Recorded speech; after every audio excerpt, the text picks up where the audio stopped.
Tapos pag nakikita ko yung mga photos mo tsaka video sa social media, Pangit na pangit ka. lagi kong Hindi mo sinagot. hindi, gusto... Ano nga?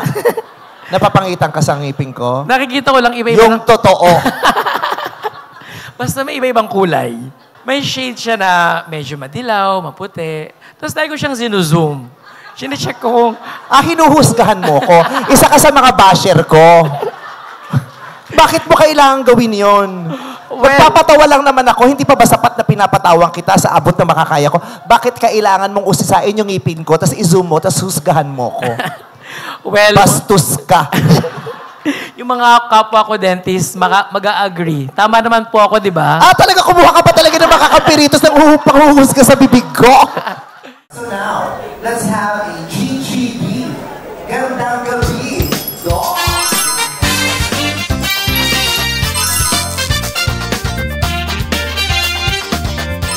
Established your clinic for 10 years already. Ang gustong malaman ng mga madlang people is, what's your birthday wish? Ang haba ng establishing. Yun lang pala itatanong. Hindi, ito ang gustong malaman ng mga tao. Kompleto daw ba ang ngipin mo? May kulang akong isa. Dito lang. May kulang siyang isa. Okay. Hindi kompleto ang ngipin mo, pero kompleto ba ang buhay mo ngayon? Yes, kompleto because of the love of my family, my Urban Smiles family, and of course, all of the friends and ambassadors and influencers of Urban. Ang galing mo magsalita. Kailan ka natutong mag-English? Mga lang, last year. Recently. Bukod dito sa Urban Smiles, ano yung mga biggest achievements mo in life? May binabasa ka ba dyan, Doc? Parang may idiot board ka sa ilalim. Well, maliban sa Urban Smiles, sa totoo lang, wala ko ibang naiisip. Feeling ko, pakiramdam ko, yung pagiging dentista ko na talaga yung buhay ko. Ito yung bagay na pwede akong gumawa ng ibang work, pero yung pagiging dentista ko, laging yun. So, ito talaga yun eh. Wala akong ibang naiisip. So, ito talaga. Dream mo ba talaga maging dentista? Wala to sa plano ko. So, bakit mo plinano maging dentista? May bad breath ba sa pamilya mo na gusto mong solusyonan? Hindi, nagkataon lang na I was so inspired by my dentist. Oh my God, really? Sino yan? Well, pwede ko naman sabihin yung name niya kasi totoo naman talaga na I was inspired by my dentist when I was in college, si Dr. Sheila. Yeah, si Sheila. Kamusta siya? Simula nung naging dentist ako, hindi na kami nagkita. Oh my God, what happened? Kasi kaya ko nang i-clean yung sarili ko. So nawalan siya ng silbi sa buhay mo. Oh, grabe, that's so funny. Di ba parang akong dito? And then, come on, tell us, what else? Ayun, siya talaga yung nag-inspire sa akin kaya ako naging dentist. Kasi first course ko, I think alam naman ng lahat, nag-BS Biology muna ako. Oh my God! Quite interesting, ha? Then what happened? After that, nag-nursing ako. Oh, from BS Biology to nursing? Oh my God, so studious, ha? I took the licensure exam, then I passed the boards. Then, sobra kong... Ang yabang niya, no? Okay.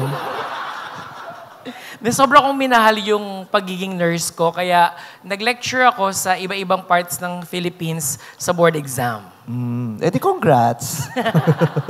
Siguro mga 7-8 years yun na yung ginagawa ko. Then one day na-realize ko gusto ko maging dentist.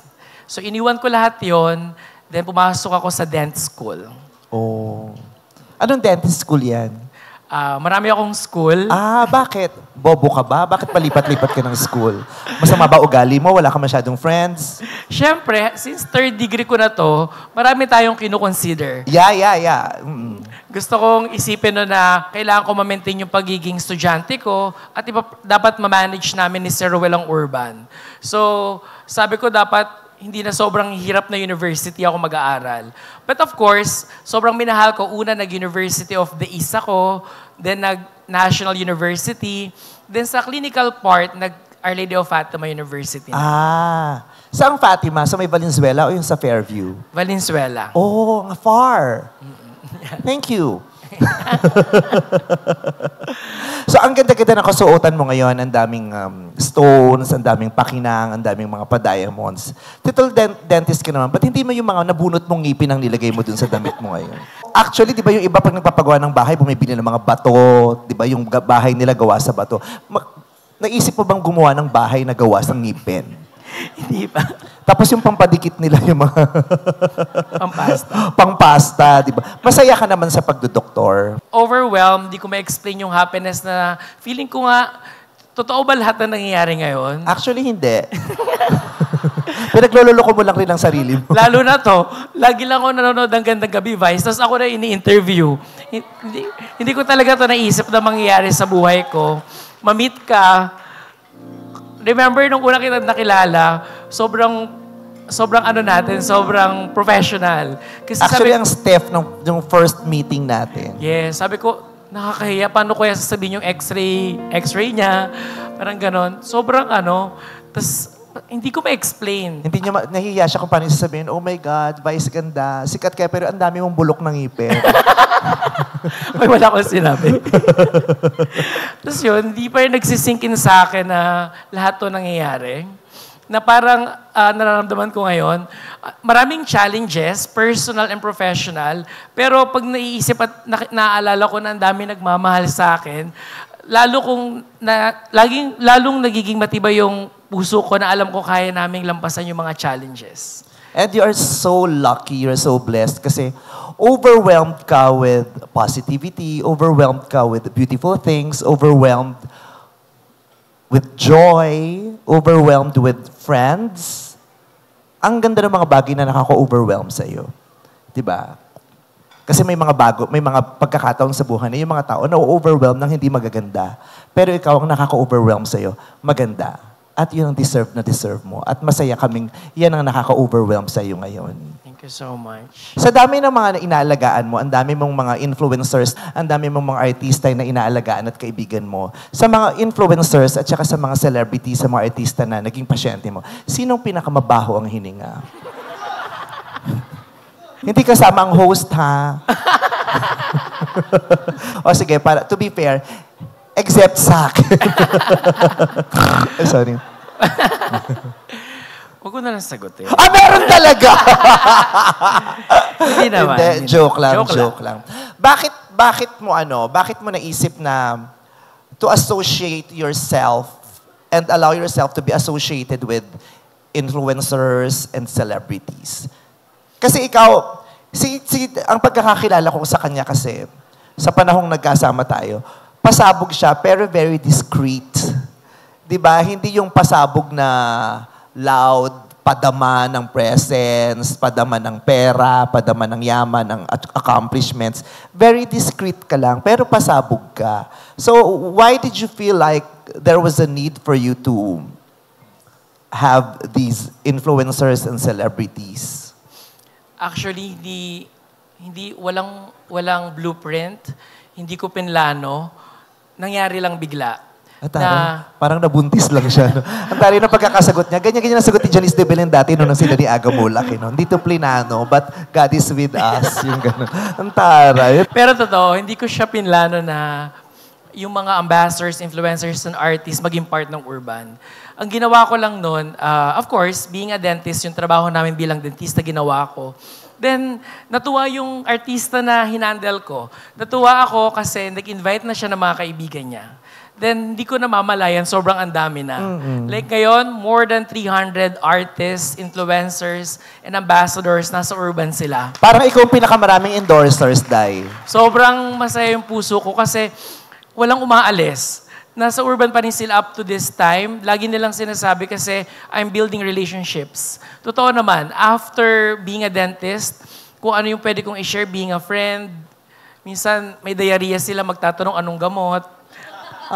May Anong sinasabi mo? Ba't ba sila may diarrhea? Baka nakakain ka ng ngipin, gano'n.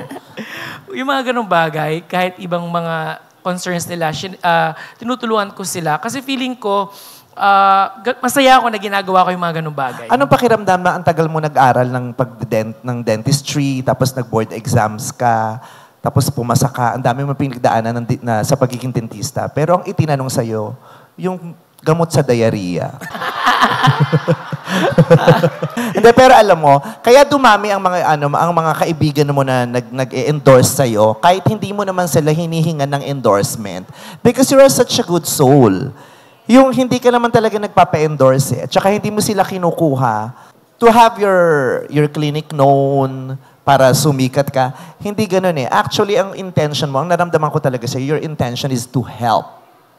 That was your major and primary intention, to help. Tapos because of your generosity, nabibuild yung friendship. Tapos yung friendship na yon, yung mismo yung nagpaparamdam sa amin na, ay parang it's just fair siguro na na hindi lang fair. Pride namin yon pag sinasabi namin yung, thank you so much, Doc RFD and Urban Smiles. Pride ko yon pag sinasabi ko sa TV. Hindi dahil I was obliged, hindi dahil endorser ako, not for anything. Pride kong sinasabi yung brand mo. Kasi yung brand mo din naman talaga, hindi nakakahiya. Talagang dapat ipagmalaki. Kaya lahat kami rito, pinagsisigawan namin Urban Smiles, laging namin tinatag Urban Smiles, RFD, kasi pride namin yon. Hindi dahil kinukuha mo kaming endorsement. Hindi kinukuhang endorser. Ayun. Ayun, na-touch ka? Kasi gusto ko talaga ma-touch ka ngayon eh. Napakapalad mo na meron kang magandang pamilya, meron kang magandang mukha, lahat nasa sayo na. Bukod sa mahabang bias, pero... pero masayang-masaya kami talaga para sa'yo. Thank you so much. Ano pa bang kulang sa'yo, Doc RFD?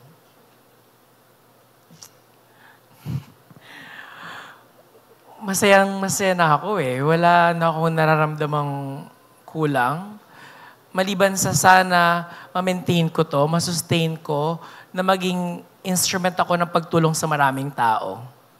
Kasi feeling ko, masarap sa pakiramdam eh. Marami nagsasabi sa akin na, Dok, madaling araw na, natutulog ka ba? May work ka pa mamaya, pero sumasagot pa rin ako ng concerns ng iba. Or may mga personal concerns ha? Oo, mga humingi ng tulong kung ano man. But gusto ko lang, pinagdadasal ko lagi na sana ma-maintain ko lahat ng mga bagay na ginagawa ko, na maging patuloy ako maging instrument na maging blessing sa maraming tao. Totoo naman. Ang dami mong nabigay na blessing sa ibang tao at ikaw mismo blessing doon. At saka ang sarap-sarap marinig yung istorya mo, makita yung istorya mo. Kasi ang sarap ma-inspire everyday. Ang sarap makarinig ng magandang kwento everyday. 'Di ba? Parang binabalanse niya lahat ng mga dilim sa paligid pag nakakakita ng mga taong katulad mo na nagbibigay ng liwanag. Actually, ang liwanag mo kasi, ang liwanag ng vibe mo, 'di ba? May spotlight ka ngayon, ang liwanag mo talaga ngayon. Ang liwanag ng vibe mo, ang ganda ng energy nilalabas mo. Sinisira mo yung dilim at dumi at kapangitan sa paligid. Ang ganda-ganda ng presensya mo. Sana huwag kang magbabago na magparaya at magpahiram sa amin ng oras mo. Huwag kang magbabago na magpaamot sa amin ng boses mo, ng salita mo, ng presensya mo at ng pagmamahal mo. Dahil hindi mo alam kung ilang beses mong sinasalba ang mga tao. Yeah, seriously, you have not just been saving teeth. You have been saving lives. You have been saving a lot of people's joy, yung mga papawala na ng kumpiyansa sa sarili, na isi-save mo yung confidence na yon at naibabalik sa kanila mula sa tuluyang pagkakawala. Are you even aware of that? That you have been saving lives? Hindi mo yun alam. Nagjo-joke lang naman kasi ako naniniwala. Hindi, totoo yun. Totoo yun. At hindi lahat ng tao may ganong gift. You have to have a generous soul to be able to save a life. You have to have a beautiful soul to be able to save a life. With all sincerity. At yun ka. Kaya pag may nagsasalita dito, kanina pa ako nakikinig yung mga wish nila, yung mga sinasabi nila sa'yo. Tapos ako mismo, personally, I can attest, ay, totoo yun. O, tama yun. Ang saya lang, kasi as your friend, di ba bilang pag tayong magkakaibigan, ang last thing na gusto nating mangyari ay yung may chumatcharot dun sa kaibigan mo. Yung may nang-e-etcho sa kaibigan mo. Ayaw nating may nang-e-etcho sa isa't isa. Tonight, wala akong naramdamang nang-e-etcho sa'yo. Kasi lahat ng sinasabi nila, nakita ko at napatunayan ko at lahat yun totoo. At lahat yun sinasabi nila ng may sinseridad. Yung pagmamahal nila sa'yo. Ang laki-laki ng value mo sa amin. Kaya bagay itong theme natin tonight kasi ang ning-ning-ning-ning mo talaga. Ang ganda-ganda ng skin mo. May mga gamit ka ba sa clinic na ginagamit sa mukha mo? Yung pampaputi ba ng ngipin, ginagamit mo din sa pisngi mo kasi ang puti-puti ng pisngi mo. Ito na lang tanong ko. Bakit mo gustong ayusin yung ngipin ko? Kasi nag-offer siya sinabi niya kay Ayon, papuntahin mo rito si Vice, gusto kong ayusin ang ngipin niya. Bakit ka nangingialam sa buhay ko? Sino ka? Bakit? Inaano ba kita? Nananahimik lang naman ako. Actually, sobrang challenging. Huwag mo akong actually tapatin mo ako. Actually, alam kong sobrang challenging na ma-invite ka sa clinic. Tapos pag nakikita ko yung mga photos mo tsaka video sa social media. Pangit na pangit ka? Hindi mo sinagot? Hindi, gusto... Ano nga? Napapangitan ka sa ngipin ko? Nakikita ko lang iba-iba. Yung totoo. Basta may iba-ibang kulay. Sabi ko... May iba-ibang kulay? Iba-ibang shade. Iba-ibang shade. Ano to? Sapin-sapin ba yung bunga ko? Bakit iba-ibang kulay? Usually puti lang naman yun o dilaw ang ngipin mo. Sa akin talaga iba-iba. So may pabulok, may hindi nabubulok, may nare-recycle, ganon. May shade siya na medyo madilaw, maputi. Tapos dahil ko siyang zinuzoom. Sine-check ko kung... hinuhusgahan mo ko. Isa ka sa mga basher ko. Bakit mo kailangan gawin yon? Magpapatawa lang naman ako, hindi pa ba sapat na pinapatawang kita sa abot na makakaya ko? Bakit kailangan mong usisain yung ngipin ko, tapos i-zoom mo, tapos husgahan mo ko? Bastos ka. Yung mga kapwa ko dentist, mag-a-agree. Tama naman po ako, di ba? Talaga kumuha ka pa talaga ng makakapiritos ng panghuhusga sa bibig ko? Hindi, parang pag dentist ka kasi, particular kami na tinitingnan yung ngipin. So, like kung nakikita yung photos and videos mo, chine-check ko siya, sabi ko, parang mapapaganda ko pa to. Tapos, wala akong idea paano kita makikilala, saan kita mamimit. Then one day, for several years, kailangan ko mag-name drop kasi I think para sa kanya to, si Mark. Si Mark talaga yung naging dahilan. Dito pa ba si Mark? Yan. Si Mark, lagi niyang ini-invite si Ayon sa clinic. Then, after several years, parang naramdaman yata ni Ayon na kailangan niya magpa-dental. Then sabi ko noon, akala ko gino-joke lang din ako ni Ayon. Naalala ko noon, nag-video call ka nung first visit niya sa clinic. Siyempre, kinilig ako noon nakita kita sa video call. Kasi nung tinanong ko, saan ka? Nasa dentist. Sino yung dentist mo? Ganyan. Lalaki. Video call. Patingin. Makinis, Sabi kong gano'n. Mukhang may tulog ako dito. Di joke lang. Ayun, tapos, natuwa ako na, akala ko, after ko magawa yung procedure sa kanya, akala ko gino-joke niya lang ako na pupunta si Meme. Sabi ko, sure ba? Tapos nagulat ako, pumunta ka nga talaga. Ayun. Pumunta talaga ako, at saka ang ganda-ganda kaya ng first experience ko sa Urban Smiles. Kasi, pagdating ko talaga ng Urban Smiles, so sinabi na nung handler ko, nakaschedule ka na, mag-meet kayo ni RFD, tapos titingnan yung ngipin mo, ganyan-ganyan, tapos i-veneers ka daw niya, ganyan. Sabi ko, sige, bongga, mahal yung veneers. Tapos pumunta kami dun sa clinic mo. Tapos pinapila po nila ako dun sa upuan sa labas. Tapos, sabi, upo po muna kayo dyan. So, umupo naman. So, hiyang-hiya ako kasama ng ibang pasyenteng waiting. Sabi ko talaga sa handler ko, talagang pinalandra mo ako dito sa Bertis. Kitang-kita lang nakapila ako. So magpapangat nila ako ng tartar dito, alam nila. Sabi ko gano'n sa... Purple yung buhok. Ba itatago mo ba itsura ko? Ang laki kong bakla, purple yung buhok ko. Tapos nakaupo talaga ako at pinagsuot ako ng PPE. Naka-PPE ka talaga. May katabi akong matanda. Tapos may katabi akong bagets. Salagi nakaupo kami. Hi, Vice! Hi po. Hi po. Papagawa ka rin ng ngipin. Hindi pa paparetouch ako ng wig. At least, pantay-pantay ang tingin mo sa lahat. Di ba? Walang artista. Papipilahin mo. Na-appreciate ko. Okay, wait lang. Ikaw lang gumawa nun. Kaya nga ang close natin eh. Ito, pinagpila ako. Kaya pala Ay, seryoso joke ka lang. kaya pala seryoso ka sa X-ray room. Ano no? Kaya pala seryoso ka sa X-ray room. Oo, seryoso ako sa x-ray room. Tapos sabi ko, pinapila mo ako ha. Sabi, Doc, veneers gagawin mo sa akin? Yes. Up and down na. Abusado. O hindi, joke lang. Joke. Hindi po nila ako pinapila. Papatawa lang ako. Ito talaga, ang ganda-ganda kasi ng clinic mo. Tapos, nakaka-touch talaga siya. Nung pagkatapos niya akong gawin, sabi niya, okay na yung teeth mo kung wala ka nang ipapagawa. Yung mga kasama mo sa bahay, yung nanay mo, yung parents mo. Sabi ko, sige, dadalhin ko yung tatay ko kasi yung tatay ko, ang tagal ng bulok yung ngipin. Oo, kasi ang tagal niya ng patay, 33 years na. So, bulok na yung ngipin ng tatay ko. Kaya ipaparetouch ko sana sa iyo. Veneers? Oo, nagvi-veneers kami ng mommy. Hindi, joke lang talaga. Sino na lang ang pinakamabait mong celebrity friend? Sige, friend, sagutin mo. Sino pinaka-close mo ngayon? Hina-hot seat mo na naman ako, Ha? Hina-hot seat Sino mo. ka pinaka-close mo? Sige, ikaw. Parang sirado na ka. Siyempre, wag mo na ako isama. Oo, ikaw yung pinaka-close ko so far. Na nagtatampo, So far, hindi pa siya sure kung magtatagal yung friendship namin. na nagtatampo ako kasi minsan 1 week kang hindi nagpaparamdam.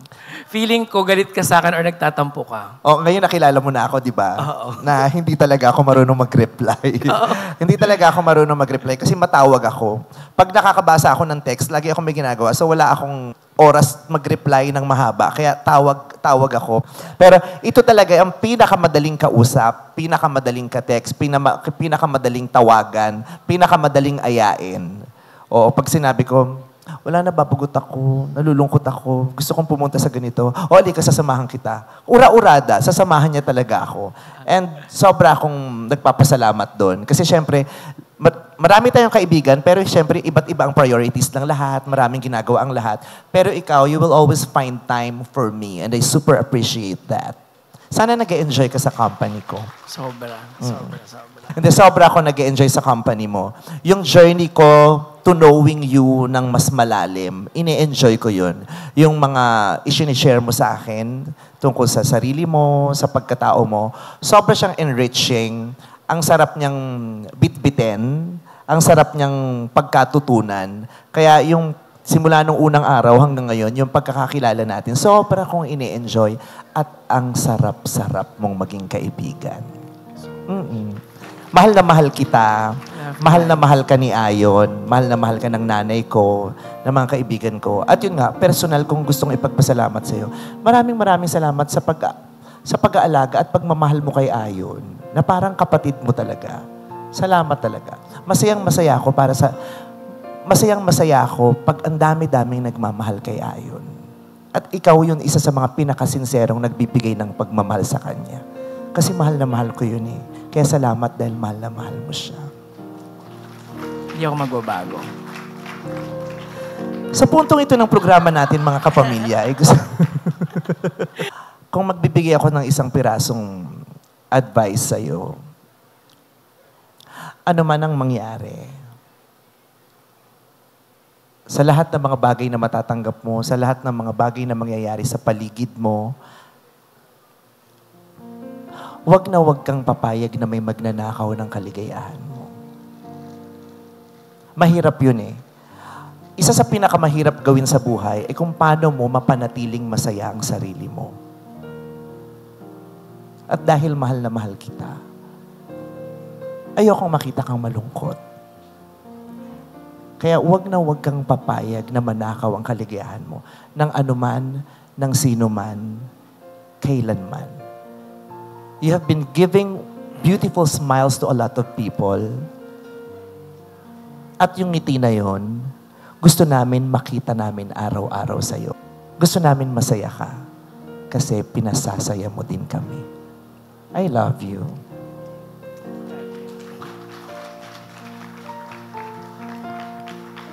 Tagalan mo din kasi ang tagal nung yakap mo kay Moira. Kunyari may binubulong ka din sa akin. Kasi ganun kayo kay Moira kanina. Di ba nagaganyan kayo? Tapos kunyari may sinasabi kayong mahalaga. Yung ganyan.